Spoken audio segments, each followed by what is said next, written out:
अनुच्छेद 19 में स्वतंत्रता के अधिकार का जिक्र है और इस स्वतंत्रता के अधिकार को न केवल संवैधानिक आजादी प्राप्त है, संवैधानिक अधिकार प्राप्त है, बल्कि इस अनुच्छेद के तहत प्राप्त स्वतंत्रता को एक नागरिक की हैसियत से नैसर्गिक अधिकार भी माना जाता है। अनुच्छेद 19 भारतीय नागरिकों को प्राप्त होता है और यहां रहने वाले किसी विदेशी अनुच्छेद 19 के तहत तमाम अधिकार की मांग नहीं कर सकते हैं।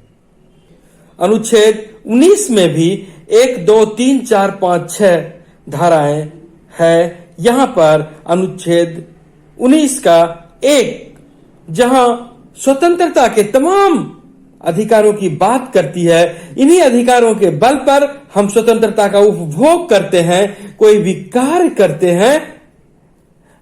वहीं शेष अनुच्छेद 19 का 2, 3, 4, 5, 6 युक्त प्रतिबंध लगाने की बात करता है।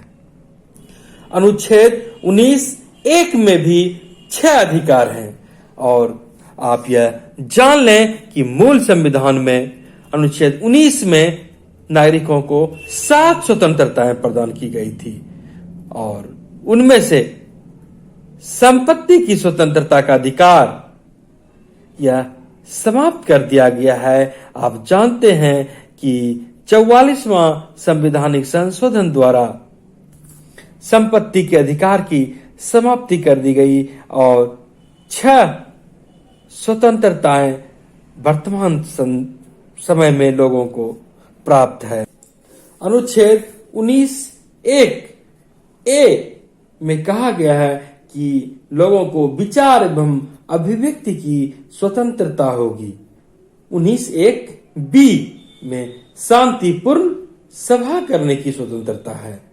अनुच्छेद 19(1)(c) इसमें संघ बनाने की स्वतंत्रता है। अनुच्छेद 19(1)(d) इसमें भारत संघ क्षेत्र में कहीं भी आने जाने की स्वतंत्रता है और अनुच्छेद 19(1)(e) में किसी भी क्षेत्र में निवास करने की स्वतंत्रता है और अनुच्छेद 19(1)(f) में व्यापार करने की स्वतंत्रता है, आजीविका चलाने की स्वतंत्रता है।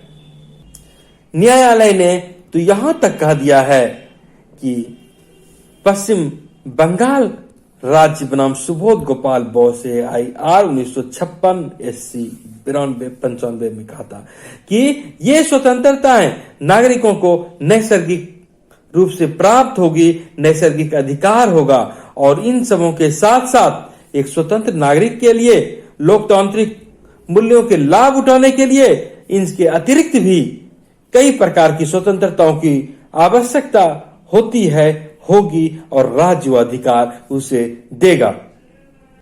अगर अनुच्छेद 19(1) में जिक्र नहीं है तो भी यदि व्यक्ति के लिए आवश्यक है तो वह उसके अधिकार में आएगा, स्वतंत्रता के अधिकार में गिना जाएगा।